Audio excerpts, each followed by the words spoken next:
Hi guys, what's up? This is Mehak. Thank you for watching BREW Coach Nutrition.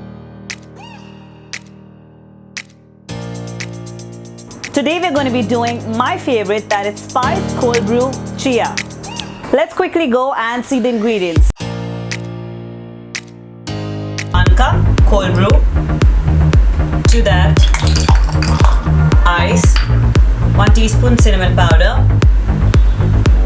1 teaspoon stevia powder, a pinch of black pepper, half teaspoon cardamom powder, half teaspoon ginger powder, lastly 1 tablespoon soaked chia seeds.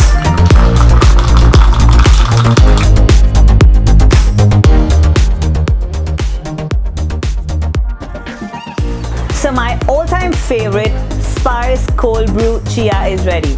It is excellent for alertness of mind. It is helpful to people for cognitive issues. It's also great to stimulate your brain. It is an excellent source to enhance weight loss.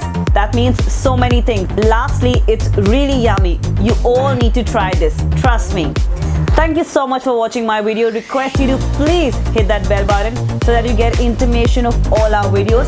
Please share our videos with friends and family so that they get information of all our videos. We have videos on nutrition, training, Mehak's core Pilates. Lastly, if you require any support with regards to nutrition, please log on to www.bodyprocoach.com. Thank you. See you soon.